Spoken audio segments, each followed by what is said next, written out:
संघर्ष टाइम्स, समस्या जनतेची, साथ आमची. पर्यावरण वाचविण्यासाठी 18 मे रोजी कर्जतमध्ये धरणे आंदोलन. टोरेंट, पोशीर आणि शिलार प्रकल्पाविरोधात पर्यावरण प्रेमींचा एल्गार. कर्जत तालुक्यात सुरू असलेला आणि प्रस्तावित धरण व जलविद्युत प्रकल्पामुळे पर्यावरण, शेती आणि स्थानिक जनजीवन धोक्यात आल्याचा आरोप करत 18 मे रोजी कर्जत येथे एकदिवसीय धरणे आंदोलन करण्यात येणार आहे. ॲडव्होकेट कैलास मोरे यांच्या नेतृत्वाखाली हे आंदोलन सकाळी 10:30 ते सायंकाळी 6 वाजेपर्यंत लोकमान्य टिळक चौक येथे होणार आहे. याबाबतचे निवेदन प्रशासनाला देण्यात आले आहे. कर्जत तालुक्यात पाली, भूतावली, कोंढाणा, पोशीर, शिलार, टाटा जलविद्युत प्रकल्पाचा दुसरा टप्पा आणि टोरेंट पॉवरचा 3000 मेगावॅट क्षमतेचा पॅन्ड स्टोरेज प्रकल्प प्रस्तावित आहे. पर्यावरण प्रेमींच्या मते या सर्व प्रकल्पांमुळे हजारो झाडांची तोड, वनक्षेत्राचा ऱ्हास, सुपीक शेतीचे नुकसान आणि गावांचे विस्थापन होण्याचा धोका आहे. टोरेंट प्रकल्पासाठी सुमारे 377 हेक्टर जमीन लागणार असून त्यापैकी 233 हेक्टर दाट जंगल आहे. पर्यावरण अहवालानुसार 48,000हून अधिक झाडे तोडली जाऊ शकतात. हा परिसर भीमाशंकर अभयारण्य आणि पश्चिम घाटातील जैवविविधतेच्या पट्ट्यालगत असल्याने वन्यजीवन आणि जलस्रोतावर गंभीर परिणाम होण्याची भीती व्यक्त केली जात आहे.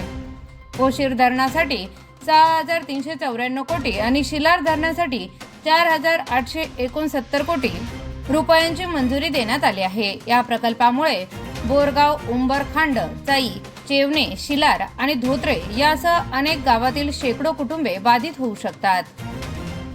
कर्जत पर्यावरण बचाव संघर्ष समितीच्या माध्यमातून आयोजित या आंदोलनात शेतकरी, पर्यावरण प्रेमी आणि नागरिक सहभागी होणार आहे.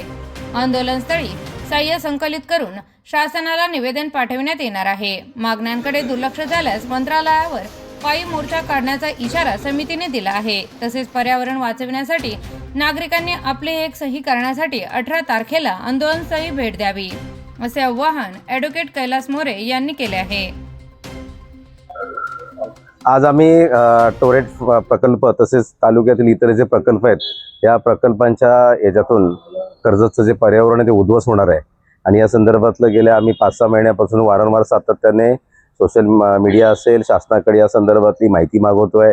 आम्ही आमच्या भावना व्यक्त करतोय, परंतु या संदर्भात कुठल्याही प्रकारे टोरेंट प्रकल्प असेल किंवा इतर प्रकल्पासंदर्भात शासन प्रशासन कुठल्याही प्रकारची भूमिका जाहीर करत नाहीये आणि म्हणून आम्ही या संदर्भातला आमचं जे म्हणणं आहे, आमच्या ज्या भावना आहेत सर्वसामान्य नागरिकांच्या या सरकारपर्यंत पोहोचवण्यासाठी 18/5/2026 रोजी कर्जतमध्ये आम्ही धरणे आंदोलन करतो एक दिवसीय आणि त्या संदर्भातलं आजचं निवेदन आम्ही तहसीलदार साहेबांना दिलेलं आहे आणि त्यांना आम्ही सांगितलेलं आहे का या संदर्भातलं जो आमची पत्रव्यवहार केलेला आहे, जी आमची मागणी आहे ती आपण शासनापर्यंत पोहोचवावी.